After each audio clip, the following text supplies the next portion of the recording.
This is our time, our moment to move forward, beyond the gun violence, the hospital closures, the unaffordable housing. Brian Kemp's Georgia for the wealthiest few. Stacey Abrams is looking out for every Georgian. She'll invest our $6 billion surplus in the fundamentals, education, healthcare, housing, and a good living, putting more money in your pocket to build one Georgia where everyone has the freedom to thrive. When we invest in ourselves, we all shine. Together, we are Black beyond measure. We've got to stand up. Republicans are banning abortion rights, tearing down democracy, blocking progress. But when Democrats stand together, we win. Because we voted, Democrats stood up for Black lives, voting to ban police chokeholds, stood up for Black women, putting one on the Supreme Court, stood up for our families, lowering cost of health care and prescriptions and capping insulin, and stood up for millions by slashing student debt. This November, let's stand up together and keep making progress.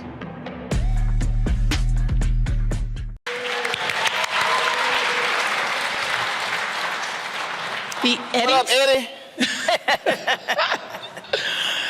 The Eddie C. and C. Sylvia Brown Family Foundation have generously donated to establish the Brown Lecture Series here at the Enoch Pratt Free Library. And this lecture series has been in place for several years, so we are really grateful to Eddie and Sylvia for their generosity.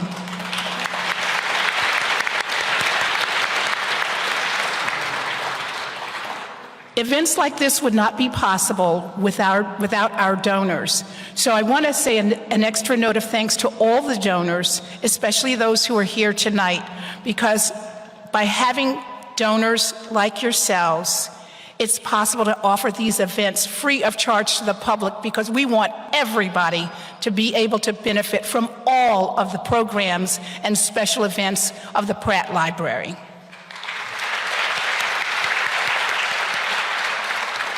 So thanks to all of you for joining us here in the Central Library. Thanks to those who are joining us by virtual programming. And I just have a few coming attractions I want to tell you about. We've got a packed schedule this fall. On November 7th, we're going to welcome back April Ryan. She's going to be discussing her new book, Black Women Will Save the World, an anthem. One Book Baltimore returns on November 10th, and this will be an encouragement to all of the Baltimore area 7th and 8th graders. The featured book is titled Furia by Jemele Syed Mendez, and she will join us for a special launch event. And then on November 17th, the Hackerman Best and Next series is back with Emmy award-winning television host W. Kamau Bell. So I encourage all of you to come back. Come back, we've got programs. The doors are open.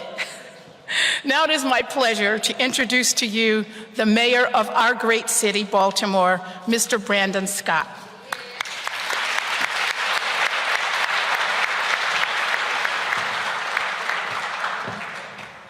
Good evening, everybody.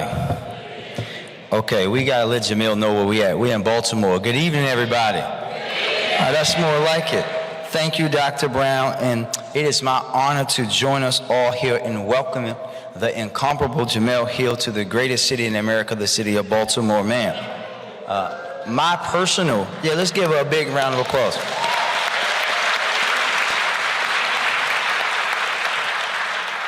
I just hope Roland asks you those questions like he asked me on TV sometime. I'll be gentle. Yes, sir.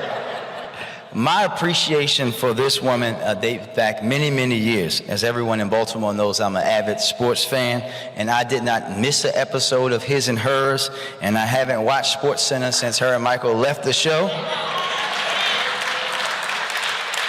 But that combination of sports and hip-hop and pop culture really spoke to my spirit. That's my spirit language. And I know that I'm not alone in saying that. And I think that's why so many people relate and respect you, man.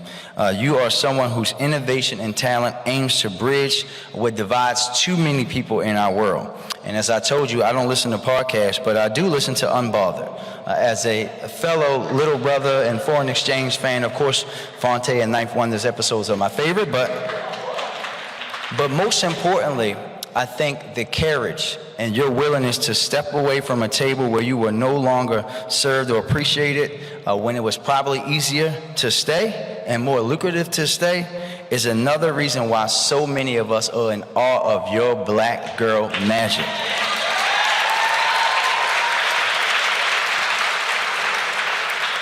Lastly, I want to thank you for coming to the Pratt Library, a true jewel of Baltimore City. I'm thankful to all of our Pratt donors who helped to not only put on events like this, but for what our branches do in neighborhoods for young people and families each and every day, especially through the pandemic, where the Pratt was a partner in helping our young people learn. We know this week we found out that so many young people across our state fell back. But in many cases, Baltimore bucked the trend, and that we know is due in part to the great partnership here at the Pratt Library, and we know there will be more renovations and, dare I say it, a new Pratt Library in my neighborhood in Park Heights to come. So thank you all for being here. Thank you to Mr. and Mrs. Brown for always being fabulous stewards and supporters and the biggest cheerleaders of our great city of Baltimore, and we look forward to a great conversation. Thank you.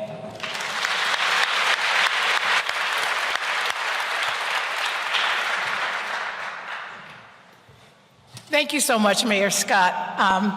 It's now my time to introduce Ms. Jemele Hill to you, but I really am just going to piggyback on some of the things our mayor has already told us about Ms. Hill. As I understand it, her passion for writing really started at a young age, and she probably showed her great potential and her passion for writing as early as in secondary school. Currently, Ms. Jemele Hill is a contributing writer to The Atlantic magazine, and she is, as Mr. Scott tells us, she is the host of a podcast called Jemele Hill is Unbothered. Yes, she's received multiple awards. She was selected as Journalist of the Year by the National Association of Black Journalists.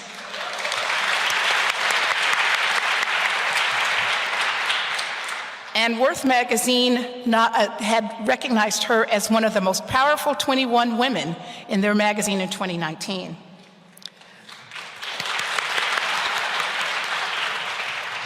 Her memoir, recently released, has already been getting a lot of attention and positive acclaim as an empowering and unabashedly bold book. Tonight, she's in conversation with Roland Martin, our host and managing editor of Roland Martin Unfiltered. So I'm going to turn the stage over to Roland Martin and to Ms. Jemele Hill, and again, thank you both for joining us tonight. All right, glad to be here. Mic's on? We're on? I'm black, I need some bass. It's way too much treble. Brother needs some bass. All right, glad to, can y'all get him in the back? See, now y'all can, now they can hear me. And I still need some more bass. That's way too much treble. That's too much treble for a brother. You got to hear us coming. All right, glad to be here. Glad that Jemele Hill wore a dress. Y'all, give it up. I just knew it was going to be tennis shoes, jeans, and a T-shirt. How many T-shirts you own? First of all, this is why you don't ask your friends to do events like this. Because then, why you want to start roasting like I'm not going to I didn't start roasting. I just asked. Because I knew you was going to come in here like the Princess Belinda and like, Don't you have a line of T-shirts? I do. I have a line of T-shirts. Eddie, I'm trying to help her get paid, and she mad I'm talking about T-shirts. And you know about money. It's true. JemelleStore.com. I have T-shirts, support black journalists.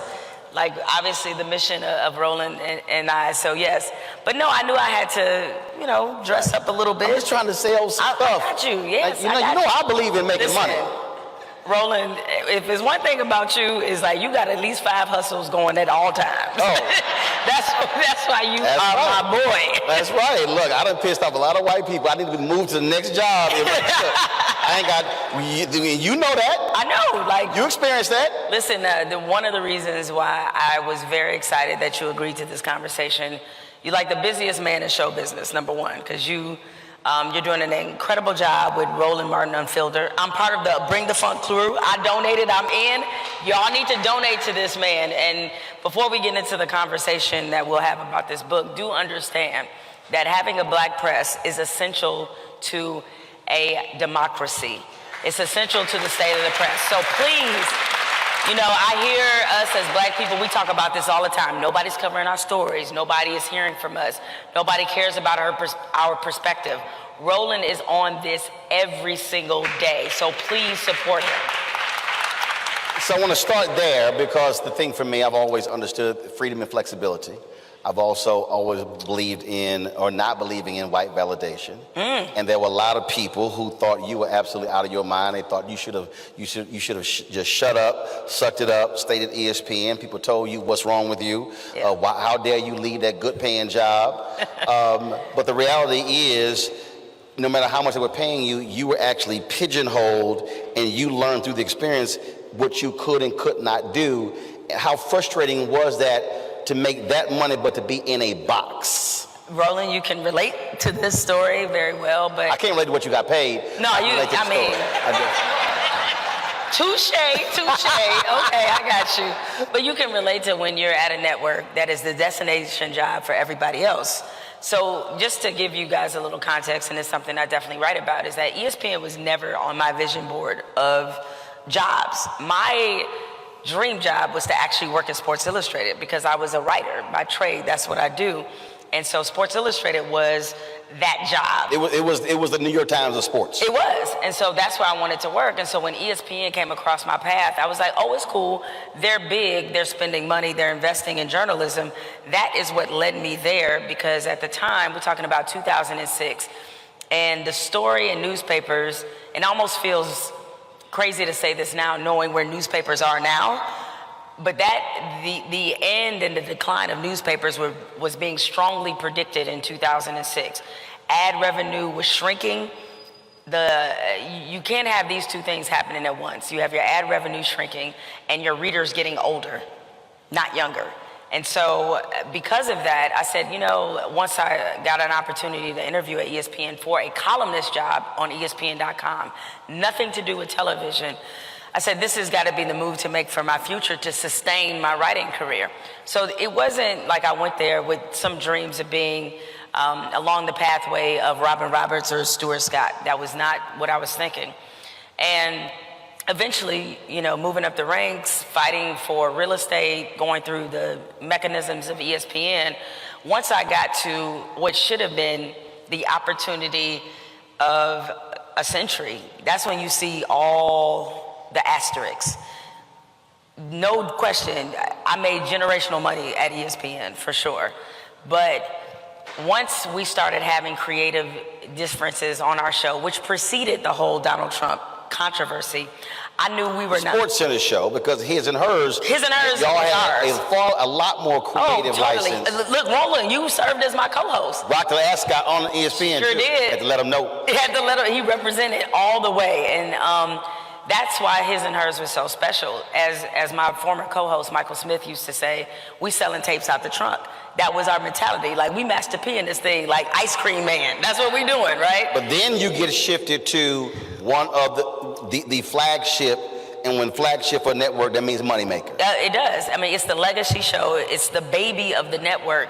And a lot of people wonder, why would y'all move twice as much viewership, 3 times as much money, brand new studio that's worth $100 million, production staff that triples overnight, but then it comes at the expense of the say-so. All of a sudden, like, they didn't really know how foolish we were being on his and hers. It's like they knew, but they didn't know. It was as if they didn't watch it. They didn't, because you know what? They liked all the cool things that we did on his and hers, which were great. I mean, I drank a 40 on TV, a real 40, right? It's like we did a Coming to America skit. We did all kinds of foolish things. Like, we literally just broke every television rule, and that's what made the show special. And that's why it was a cult hit among the audience. Yes, because we were doing that show for y'all. We were doing it for us. We were just being ourselves. We were like, listen, if don't nobody else mess with us, our people gonna mess with us. And y'all did strong. And so that's why we were able to bring in Roland Martin to co-host. Because if we tried to do that on SportsCenter, it'd be 2,000 emails about it, right? So we get to SportsCenter. Yeah, because I'm real scary. To them, you would have been frightening, okay? So we get into SportsCenter, and it's just a lot of cooks in the kitchen and nobody know how to make a meal. And it was a tough thing creatively to balance. And one thing that Mike and I decided early on is that if we go down, we going down our way, straight up. Like, they're never gonna be able to tell us who we are on television. Just not happening. And so when we started having that infighting and everything was happening, and then the Donald Trump thing blew up, you know, as much as this job changed my life and as big as the limelight was, I was like, I really hate doing this. Like, I'm tired of coming in every day and fighting to be myself. Like, I just can't get down like that. And so when I walked away, people have to understand that I walked away knowing that it was gonna be better for me mentally, knowing that, like, I didn't have to engage in all that silliness all the time. I did it because I wanted to. Because trust and believe, given what my contract said, they could not have ushered me out, right? And so I had the equivalent of a no-trade clause that an athlete has. And I had to waive that to get up off of SportsCenter. And it was mutually beneficial, because by this time, the Breitbarts, the Fox News, they were all over me and ESPN. And so it was a breakup where no one wants to be the first person to say, we don't go together no more. I was happy to say, it's over. Okay, we broke up. And the thing that, when you talked about, again, that culture shift, that wasn't the first time that happened at ESPN. For all of the laudatory comments that they have today about our late dear brother Stuart Scott. Stuart Scott caught hell.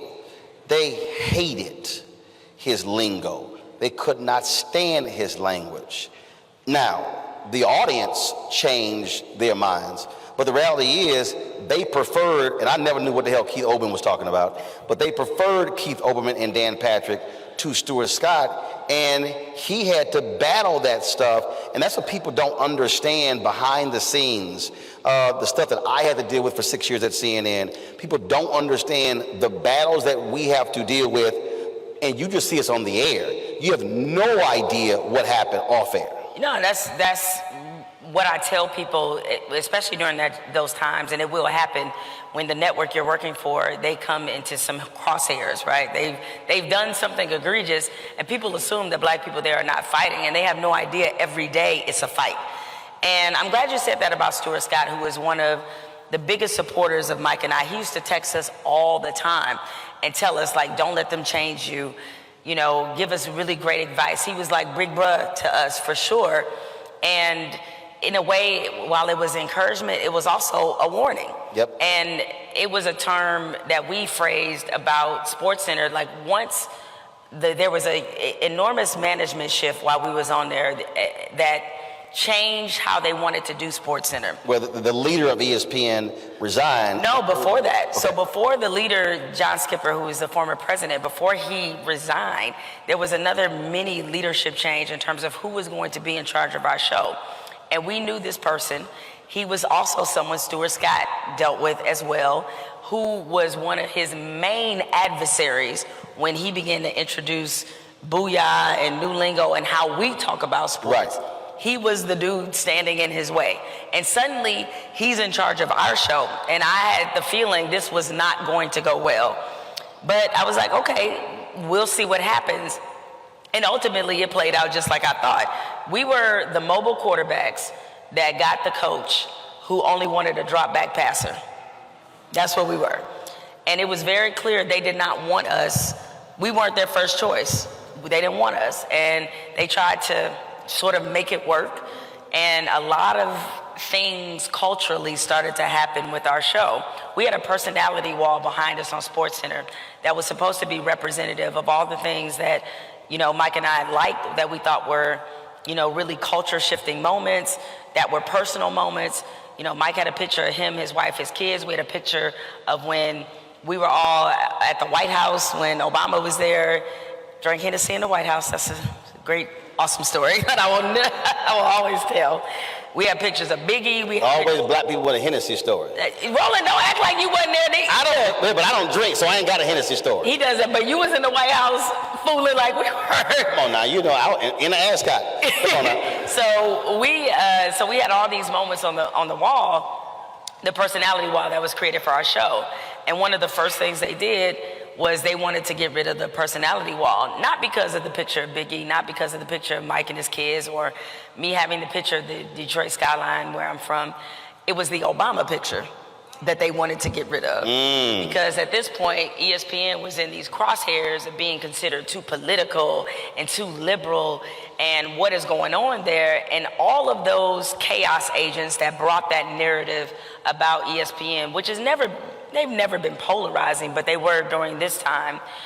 And it was because the faces of the network started to change. Stephen A. Smith is becoming the face of the network. Mike and I have our own show. You have Bomani Jones, you have Sarah Spain, you have Kate Fagan. So what y'all were experiencing, which is my new book, White Fear, how the brown 100%. And I read the book. Their mind. And that's what it is. Faces change. Oh my God, what's going on? The world is ending. Where did all of our people go? They couldn't handle it. And no, but it's real. Like what you're talking about is real. It's like they couldn't handle it. And even though it was very obvious that the people who were accusing ESPN of doing this were only doing that because the faces changed. It wasn't, they acted like every night on the 6 p.m. SportsCenter we were talking about immigration reform. Like we were never doing that. It was a sports show. But you have, you know how it is. It's like if they can sell a narrative about our show not being about sports, about black people being too political. One thing I learned, and I knew this beforehand, but I never really experienced this until I was doing the 6 p.m. SportsCenter. People consider you just being black and showing up on TV as being a political act. That's it. Oh, it is. It is to them. It's like a political act. And I'm just like, all I did was come to work and get in the employee lot. But yet I'm representing, some statement about America because, as you said, it's the fear. They see the change. And it ain't like you had processed hair. Yeah. See, that you throw that in too. So no wig. You wasn't sitting here, No, I had, with a flat. No, I mean that all relaxer because it's still an integral part. No, what I'm saying is that the reality is this. Even the idea of black women wearing natural hair or wearing braids is real new on television. Like last 2-3 years. I mean, Mike was wearing Jordans on there. It's like he wearing Jordans. We got pictures of Biggie in the back. Like we coming in there like this the cookout. Like that's what we wanted our SportsCenter to be. But this wasn't your first run-in with a clueless white boss. I've had many of them. Talk about the baby mama and how using those two words almost got you run out of Orlando. It's true, but I'll give the kicker at the end. So one of the stories I tell in Orlando, I was a columnist for the Orlando Sentinel. It was my first columnist job. I got it when I was 28 years old. And Orlando is a very... First of all, what? The only black female sports columnist in the country. No. Only female. No, the only black female sports columnist at a daily newspaper in North America, not just America. No, but they clapping, but you were not happy. No, because that's embarrassing. Like, that's a big indictment of the profession I chose to be a part of. I was 1 out of 405, and that's why one of the chapters is named that. So I get to the Sentinel, I'm 28 years old. I have to figure out how to have a voice, how to, structure a column, things, because I hadn't been a columnist before. But anyway, when I was there, I created a series called Riding With. And in Orlando, it was a different kind of sports town than I was accustomed to. When I was in Detroit, they had all the major sports. You got the Pistons, Red Wings, Tigers, Lions. Unfortunately, I said that for my husband. Well, I knew she was going to mention Lions last. I just said that for her team is the 49ers, by the way. That's right. But she rocked everything in Detroit but the Lions, because I value my mental health, Roland. That's why. You got Michigan State. It's a robust college or a robust we know you're a Michigan State. I know. Look A&M. You ain't got nothing to say. Oh, I'm not hating, but I'm just saying. I feel like your season this year been like mine. I know. We in the same boat right now. We're in line, so we ain't gonna bring up college football. We're a little raggedy. We won't. It's okay. We'll commune over. We raggedy. We paying more than y'all paying mail. But go ahead. I'm sorry. So being in Orlando.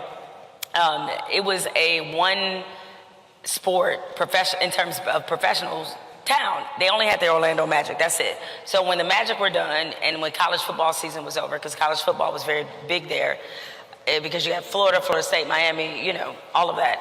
And when those seasons are done, you gotta fill news hole. And so I came up with the idea to do a series called Riding With, where very simple concept. Me, a videographer, photographer, we just get in the car with an athlete, I ask him questions, we tape it, I write up the Q&A, we done.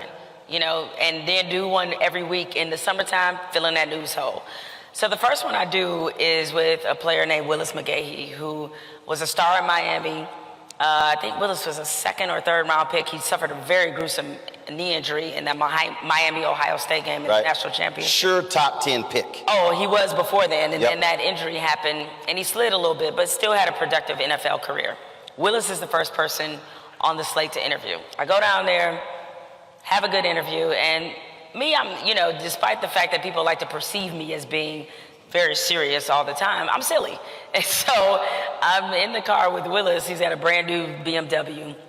And I know he's got a couple kids by a couple different women. And I asked him jokingly, what's worse, Willis, a baby mama or ex-wife? Right?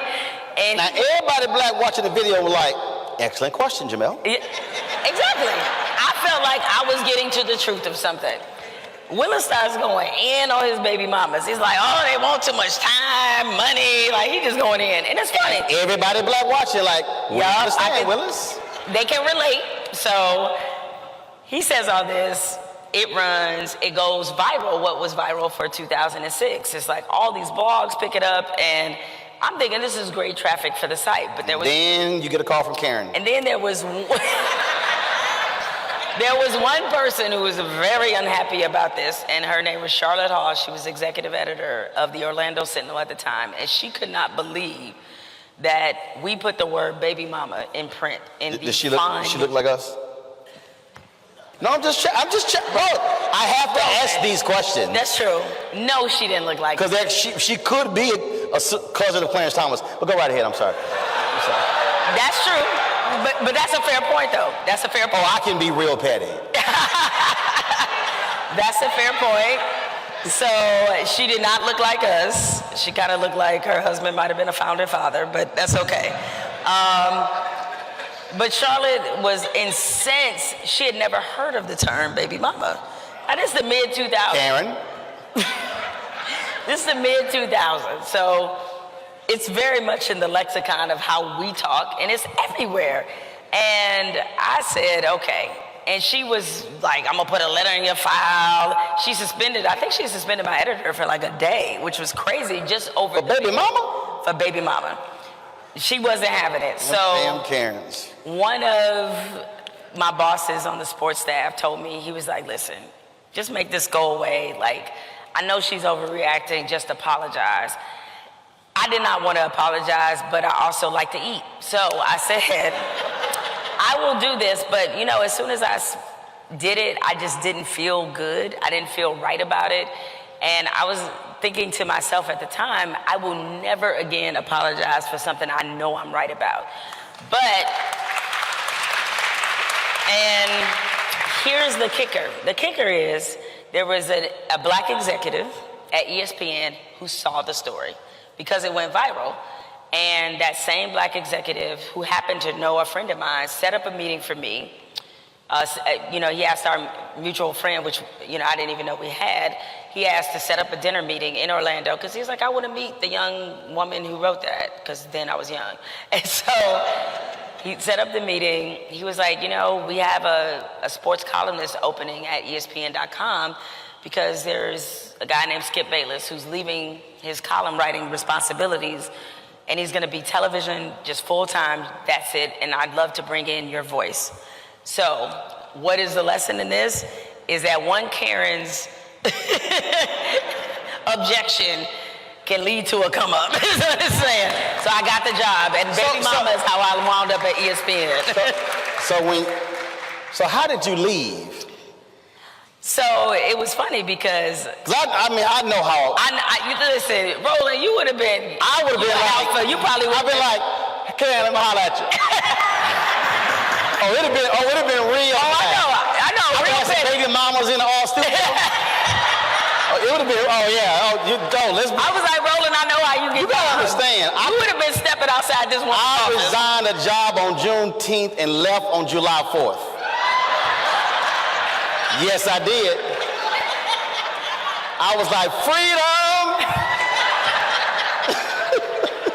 Why are you like this? Why are you like this? It lined up perfect. It lined up perfectly. No, I didn't leave quite like that. But here's the funny thing, another story that I tell in there. So I go off to interview, and I believe in keeping it 100. So I told my bosses, I was like, hey, just so y'all know, I'm going off to interview at ESPN. So I go off to Bristol. While I'm there, the news breaks, and this is how I knew ESPN was a totally different world than what I was accustomed to. The news breaks on a sports media blog that I'm interviewing, that I had agreed to go to ESPN, and I was making $200,000 a year. I was like, that's news to me. Like, what is happening? Wow. While I was interviewing, that literally happened. And my manager at the time is calling me like, what is this story? And I was like, I have no idea. I don't know. I'm still Some op has leaked the story, but it is what it is. But, long story short, I did not make $200,000 a year, by the way, much less than that. But my bosses, they understood that ESPN was the current and the future. Nobody expected me to stay at the Sentinel. I don't even think I received a counter offer because they already knew that, like, you get a chance to go to some place like that, you have to take that opportunity. Of course. Of course. Karen had to get over it. I'm sure Karen does not sweat it a day over this, but she might not. Well, actually, what I love about the book, I love you name names. You ain't use all last names. Like, what homegirl name? What's Karen's name? Charlotte Hall. I didn't use Charlotte you Hall. put a whole government name in the book. But some other folk, you just use first name. Correct. Like when you told Henry to go F himself. I did. And so y'all gotta understand, okay, typically when you see these interviews, people literally sit there and just recite the whole book. I don't do that because you need to buy the damn book. Okay, so you ain't gonna get no freebie, give all the good stuff away, then you don't buy the book. No, that ain't gonna happen. Y'all gotta read the story when she said that Henry can go F himself. First of all, I hollered laughing when I got to the line. I had to go back and read it 2 more times to make sure. But again, you didn't hold back on naming names. At least my next question. Walter Mosley, I interviewed him. He came into the studio when I was in Chicago, and I don't read fiction. And I was like, Walter, I ain't read your book. He's like, what? I said, I don't read fiction, dog. And he said, well, what I love about fiction, you can actually tell the truth more with fiction than you can with nonfiction. And he said, because you could just say it's made up when you're really true. He did. Sure. So when you were writing this, how did you, because you're very open about a whole bunch of stuff, dealing with you, a lot of stuff with your mama Right. and your grandmother. Yep. So how did you not self-censor? Or was there, or were there some things where you said, yeah, I'll put a lot, I can't put this? I pulled a couple punches, and the reason I did is because the thing about when you write a memoir and you're naming real people, though in this case, like you mentioned Henry, and then when I talked about my abortion, I purposely did not name, I gave him a different name. Because the one thing I wanted to be very careful and intentional about is like, I'm not gonna tell someone else's story, right. Especially if I don't know if they've actually told this story, right? And so, you know, Henry, just so you all know, and I don't want to give away too much, as Roland said, because buy the book and read the book, but Henry was a married man that my mother was having a relationship with. And I don't know if he's still married or whatever. You know, I'm not snitching. I don't know what his situation is. All I know is Except she said it was Henry who owned a bunch of buildings, who was a former professional football player. I was like, it's a lot damn, of people that own some buildings. Like you unmasking like a mother. You never know, right? It was like he out there taking credit for me. You were like, oh, hell no. Well, the one thing I did tell about how awkward it was is when one of his relatives reached out to me on Facebook, and I was like, your dad clearly has not, oh dang, I said who it was. I mean, anyway, they clearly have not said how they know me, but okay, anyway. It's a story for Bravo, right? I say all this to say is that the difference with a memoir is that you're writing about real people, and you have to think about what do these relationships look like after this book is done. Right. And so the two I was most sensitive to were my mother, obviously, and to my husband, right? And because I certainly wanted to make sure that there was nothing in there that he didn't know, nothing in there that he was surprised by. Because certainly you could tell about your past and stories, but you may not go into the same detail that you would in a book. I pull a couple of punches. Well, or you just might not think about, do these details matter or not? You're just giving them the gist of it. So I wanted to be very cognizant of that part. But I also know, and thinking as someone who's a reader, thinking as somebody who's a journalist, and you know how much transparency is really the foundation of our profession. What would I look like considering the type of journalist I try to be, being inauthentic with the audience? So I was just gonna lay it all out there and let everybody make their own decisions and let the material do what it was supposed to do. What I wasn't gonna do is cheat people out of understanding the full scope of who I was. Because how many celebrity memoirs do you read, if you want to put me in that category, where you have the sense that they're not telling you everything? I didn't want people to leave with that when they read this book. Absolutely, absolutely. Which I think is important because you're right, authenticity, I mean, that's actually what makes, what the artist actually wants today. Craves today, and unfortunately we have a lot of folks who don't actually do that.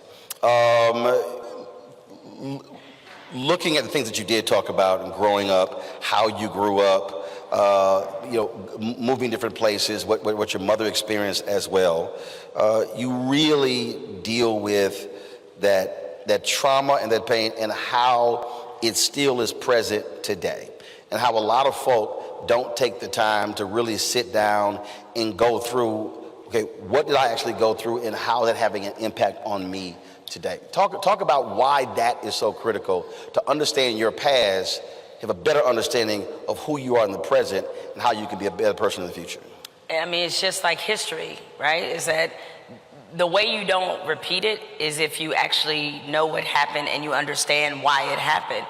And a lot of us in this room are dealing with generational trauma. The only way it can be broken, I believe, is if you're very open about what that trauma is, about what's happened in your family or in your relationship, those dynamics. You have to be honest about what's going on. And once you are honest about it, you can actually address it. And we know, as in our community, what's one of the cardinal rules that we heard growing up, Roland? It was, what happens in this house stays in this house, right? Sometimes, actually not even sometimes, a lot of times, it's not good for it to stay in the house. And considering the amount of sexual abuse trauma that my mother suffered, the issues my grandmother had and other people in my family I talk about, if they had just been able to surface this in a way that they could deal with it, it would have impacted generations in our family. They didn't do that. And because of that, there was a scar and a through line that went from my grandmother to my mother right to me because of the inability to address these horrors that happened. Like I met a woman one day, and her mother was on her deathbed, and her mother told her that she had dealt with depression her whole life. And her daughter was like, why in the hell didn't you say anything? She says, here I am in my 50s, and I've been dealing with this crap my entire life, and you never said a word. And she said, well, I just kept it to myself. And she said, all of these years, I've been trying to figure out what is wrong with me.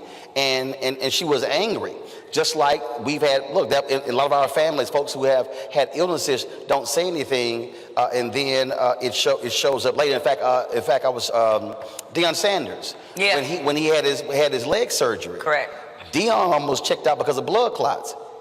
It was when his mama said, oh, well, you know, your uncle and so-and-so. He was like, how in the hell all the people in the family got blood clots and nobody said anything? I know. He said, don't y'all remember the part where they say your family history? Your family history. When you go to the doctor and say, what's your family history? Correct. For many of us, we leave it empty. Oh, no, because a lot of times some of the older people that we know, our elders, they have been through such pain, they don't like to speak to it.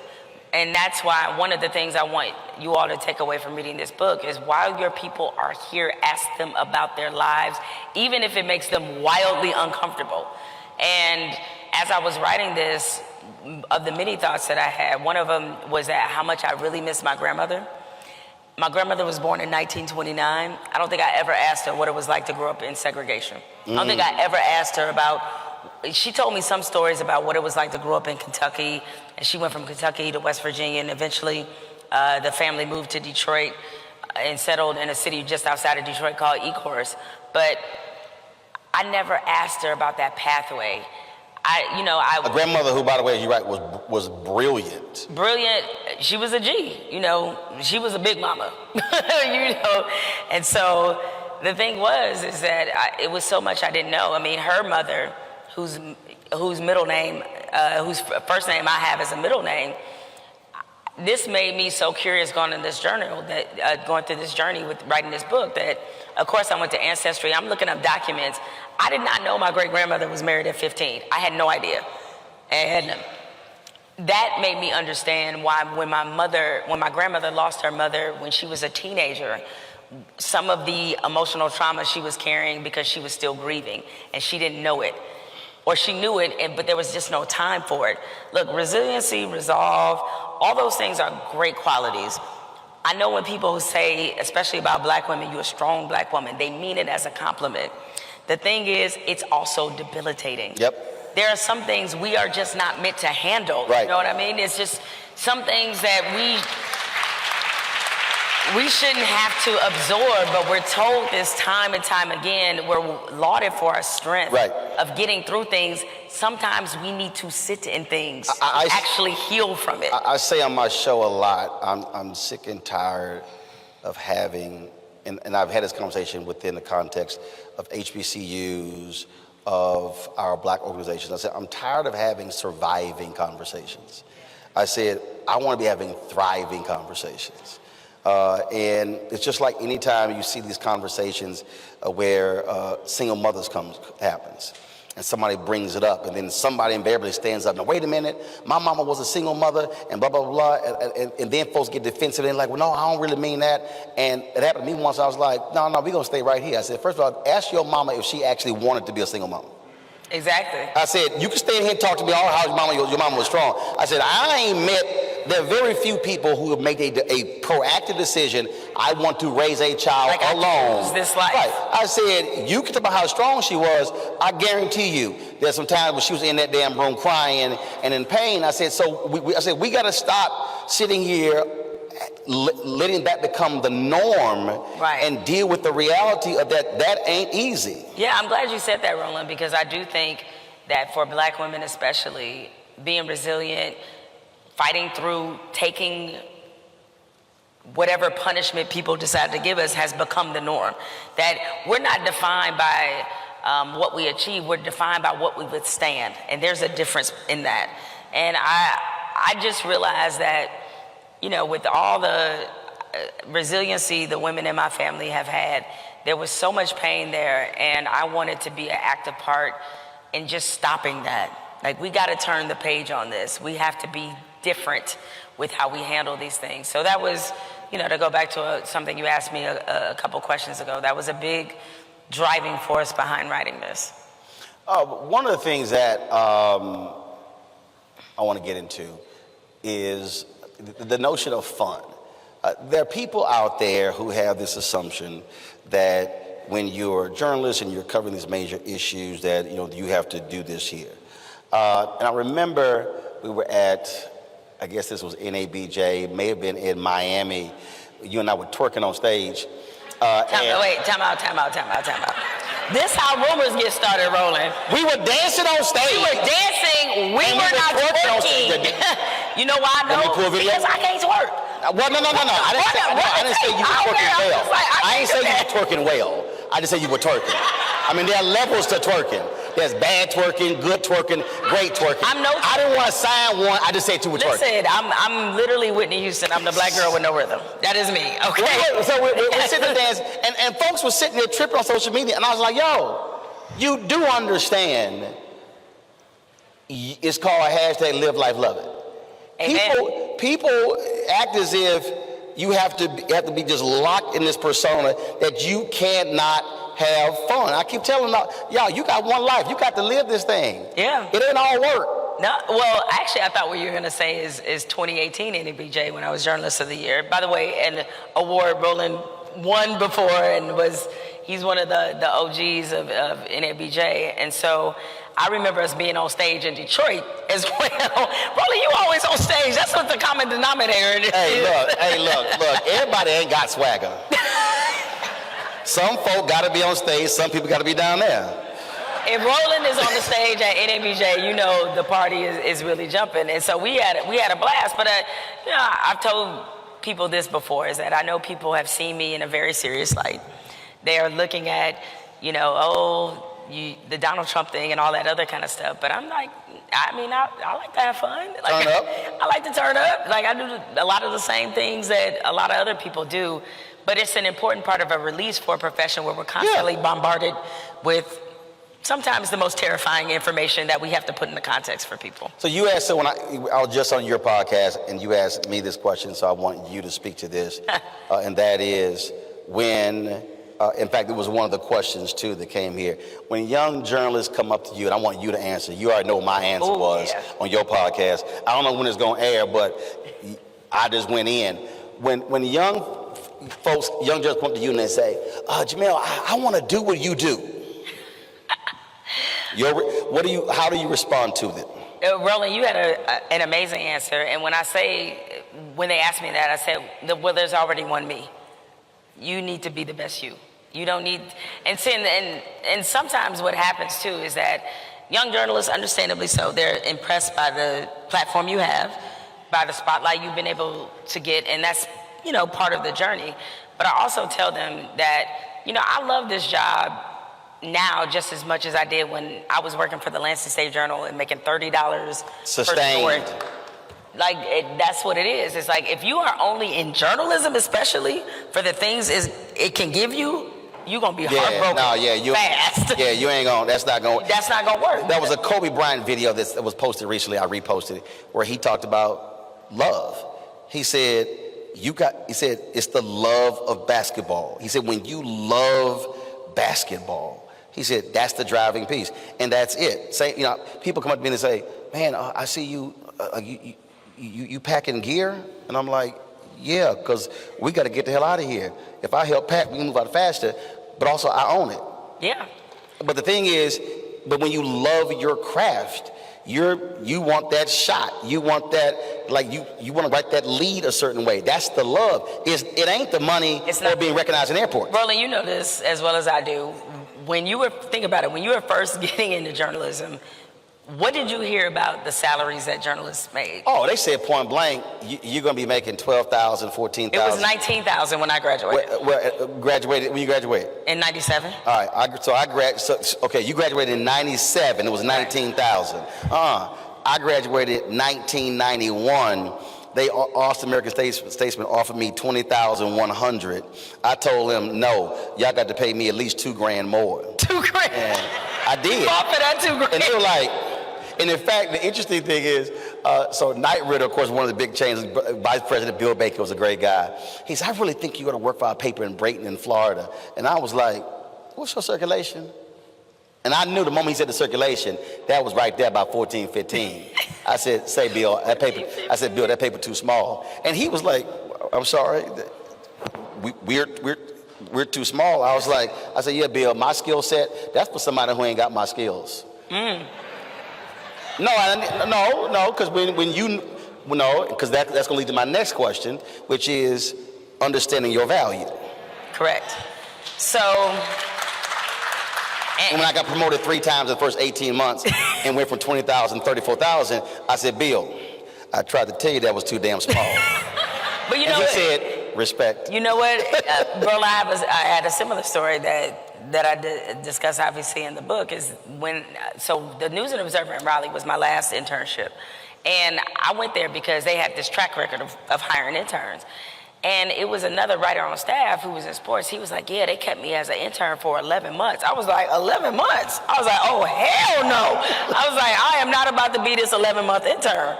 Because they can keep you at an intern salary, which I believe was $419 a week. And I was like, I can't do that. But you said you couldn't do it because you knew what your skill set was. Correct. And all the work you put in. Yes. It wasn't like you were just saying that and you were a scrub. No, and I wasn't gonna have the I'm just happy to be in the building mentality. I said, okay, what will force their hand? So they extended my internship as I expected. And when they extended it, I said, cool, I know I'm gonna be here another 3 months. I'm going to find another job. So I started sending my clips out to everywhere else. The Savannah Morning News, they had an opening at their paper and it was paying more than what I was making at that point. I went down there, I interviewed, really liked the people there. I was like, oh yeah, I could live here.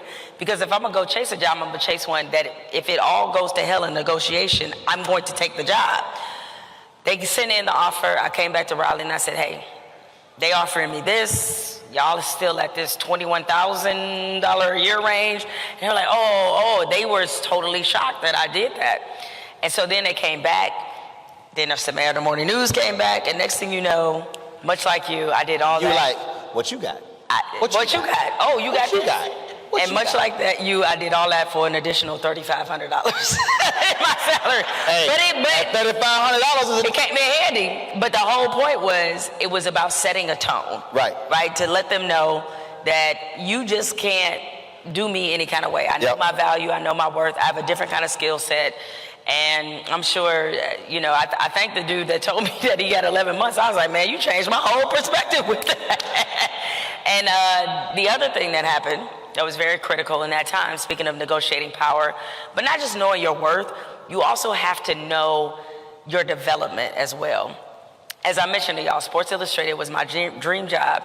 So after I got in the job and I'm a few months into this thing, Sports Illustrated comes calling because there was a friend I'd established while I was on the road in terms of like covering women's basketball and this stuff. She saw my clip packet because what happens is when it's the NCAA tournament, all the PR people for the schools in the tournament, they put out a huge clip packet. Because if you go to a tournament, it might be 2 or 3 teams there that you've never seen play. So they put out this enormous clip packet for journalists so they can read the stories that have been written about the team all season. Some of my stories were in there that were written about a team that was, really ascending. It was the North Carolina women's basketball team.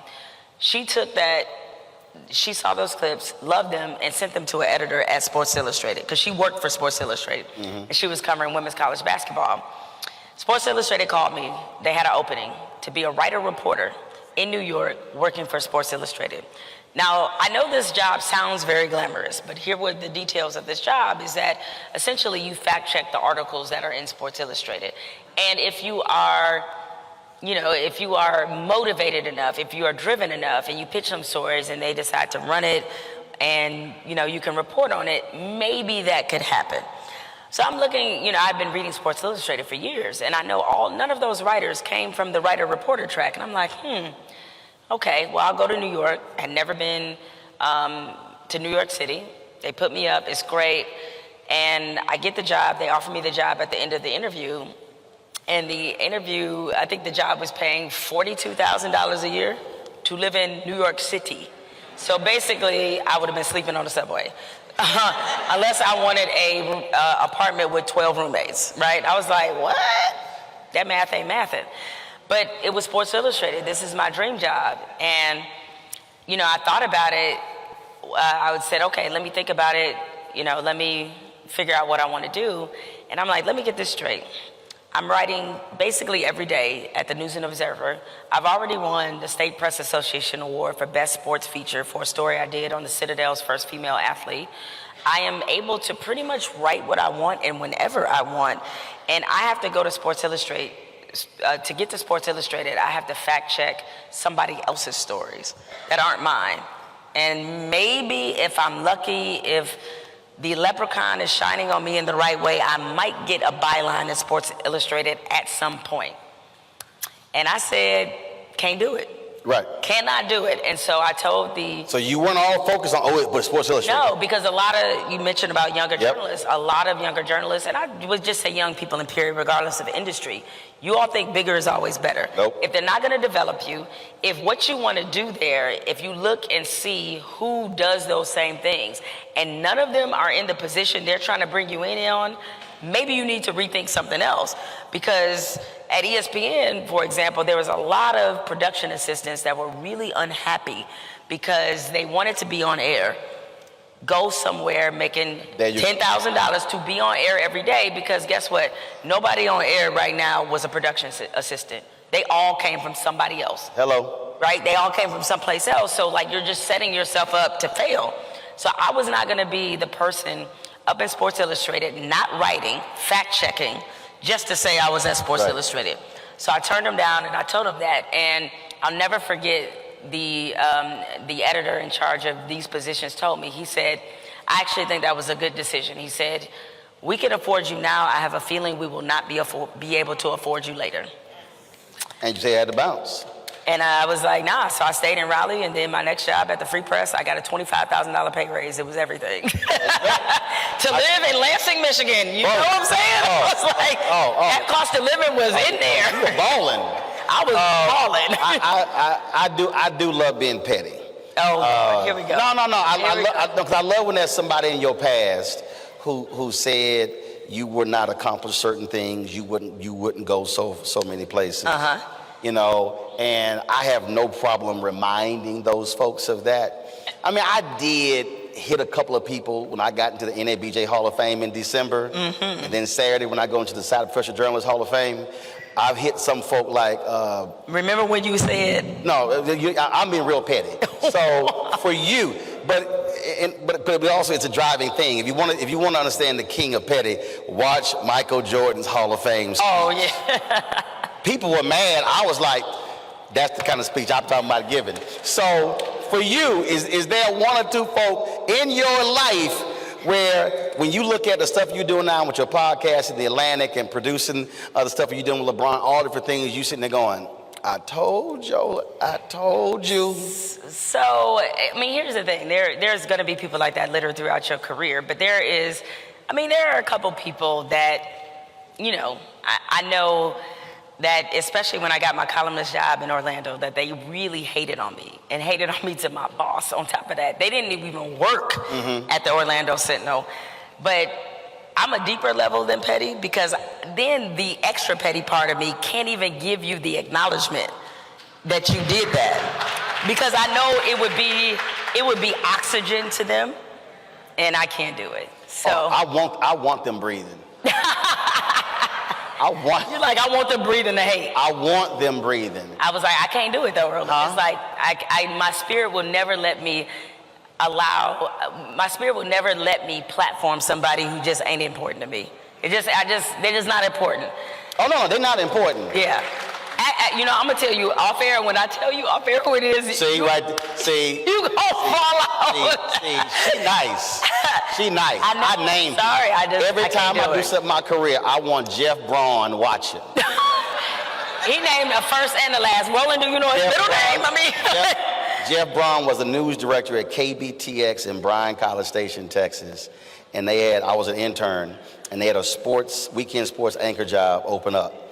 And remember, I went to communications high school, so I'm already far above. Straight up, one of his friends came to me and said, he will not hire black men. Came to me and told me that. I was like, ain't no hell I'm staying here. And as a matter of fact, when I was on the team covering the Republican National Convention, the Austin American Statesman, was only out of college 7 months, I ran into him. Like, what up, Jeff? Oh, bro, what you doing here? Covering the Republican National Convention. Just graduated. So every time something happens, Jeff Braun, B-R-A-U-N. and then give the spelling. Still working in Dallas. But do know this. See, though, you Roland. put first names. When Roland writing this memoir, I'm putting middle names, last names, date of birth. This the address, this way you can find them. But here's the thing. You know, I'm definitely one of those keep that same energy, right? So trust me when I tell you, if I saw this person in public, Roland, keep your location on because I might need bail money. Oh, ain't no problem. Just know that. If I see them in person, ain't no problem. It is on. Oh. Like, I'm waiting for the confrontation. Got to text me. I'm gonna text you. I'll be like, Roland, it's about to go down. Have your TMZ, wallet. follow Jemele at all times. I'll do a special from jail for Roland Martin Unfiltered. Oh, absolutely. Don't worry about it. I know enough attorney generals and DAs. You ain't gonna be spending no time in jail. So your people gotta have your back. That's it. Unfortunately, y'all, all they gave us was an hour. Time is up. You should get Jemele Hill's book, Uphill. It's absolutely a fascinating book. It is an easy read, and let me say, now some of y'all might, oh my, wait, easy read means in our business, writing is about rhythm. And when you read, you should be thinking the same way with music. And so when you're reading a book, it's just flowing. And so you can just go from one page to the next. You can knock it out in 2 or 3 days because it flows like that. And so other books like Staccato, you like, this is giving me a headache. I read a Peggy Noonan book. It took me about 3 years to finish that book. And by the way, I would say the same about Roland's book, White Fear, because when I had you on the podcast, I mean, I probably read that in maybe 2.5 days. Like, it was a very good read, very to the point, and most importantly now, as we are thinking about pretty much our democracy dying right in front of us, it's a very important and crucial. Absolutely, and so I want to give your book a shout out too. So I'm just saying, you know, Pratt, y'all can call a brother back to come back. Eddie, I mean, you got a little pull. I'm just saying, Eddie, it's your lecture series. You gave him the money. Eddie. Oh, I ain't got a problem. Just go ahead and put it out there. I think the audience has figured it out. Yeah, I think we figured that out there. So, all right, y'all, that is it. Put your hands together for Jemele Hill. Thank you. You a fool, Roland. And of course, we were live streaming this on the Black Star Network. So all the folks who are watching the network, we appreciate it. Y'all get the book as well. Available at all bookstores. And then if you run into Jemele, she can sign your book, and hopefully she'll have that person who was tripping on her. Y'all can get that good video. Thanks a lot. I'll see y'all tomorrow. Holla!